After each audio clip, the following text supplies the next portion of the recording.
Right now, I'm on a boat headed directly towards a desert island in the South Pacific, and I'm getting dropped off here where I'll be surviving totally solo for the next 5 days. And while at first glance, this island might look like nothing but a tropical paradise, it's raw, unforgiving nature, and to make it through this week, I'll need to catch my own food, find a source of fresh water, start fire from nothing but the materials in this jungle, and build a shelter to protect me from the harsh tropical downpours. This is one of the most brutal experiences I've been through in my entire life, but it was also one of the most transformative and made me a stronger person coming off the island.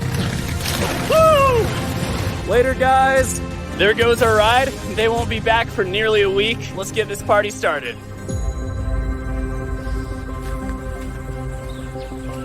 Well, this is gonna be my home for the next 5 days. Guess we should start by giving it a look around, see what we're working with. So this is the beach right next to where I got dropped off, and it's by far the biggest beach on the island. There's driftwood all over the place. The water's super blue. It's one of the nicer beaches I've seen in my lifetime. Let's just call this Castaway Beach. Next, we have this whole stretch of jungle in the middle of the island. I don't know what secrets this jungle is hiding. I don't know what creatures lurk here, but I have a feeling we'll be finding out sooner than I'd prefer. And that would be in about 15 seconds. Dude, that is the biggest non-tarantula spider I have ever seen in my life. You're telling me I have to worry about this crawling on my face at 2 a.m.?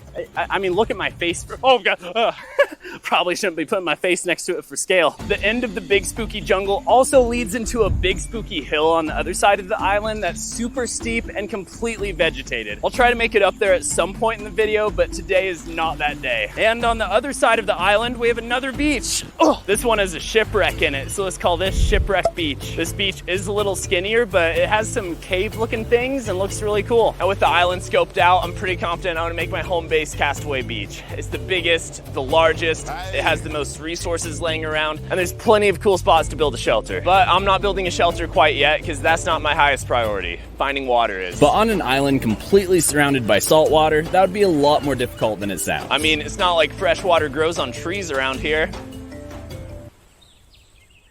I'm just joking, it literally grows on trees. We actually lucked out because there are tons of coconut palms on this island. The only problem is these trees do not make it easy to harvest their sweet nectar. They hide the goods right at the top. This one looks a little more manageable. Let's try to climb it. I figured out the best footing at the base and then slowly shimmied my way up to the top, at which point I pulled out the machete and hacked away at the coconuts. They definitely didn't want to come down easy, but eventually I cut through the vine and had my water.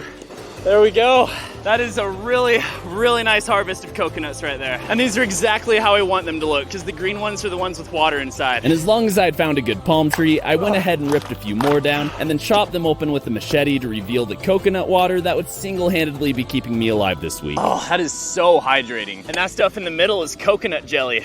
That's a tasty little treat. And that's so dense in nutrients. We have sugars, we have fats, we have fibers. The only thing it doesn't have is protein. We'll be hunting for plenty of that later. I know that as this video goes on, I'm gonna get so much more tired and weak every day. So I say I should go ahead and get as many coconuts as I can right now so I have a nice little stash and I don't have to worry as much about water. And I think I have a method in mind that doesn't involve climbing another tree. I just found this big piece of bamboo washed up on the beach. Might try to use this to get some coconuts down. That'll save us a lot of energy. And while this method kept me from having to climb trees, it was also a lot less effective than the machete. But once I really started putting some power into each swing, they became strong enough to dislodge coconuts and gravity did the rest. Oh, there we go. That's what I'm talking about. As I got better at this, coconuts started dropping like flies, and I started to realize I might not be dying of dehydration on this island after all. I was getting more coconuts than I knew what to do with. All right, we have ourselves a coconut stash. I feel like this is gonna last a significantly shorter time than I want to believe, but it at least buys us some time to do other things and figure out another source of fresh water.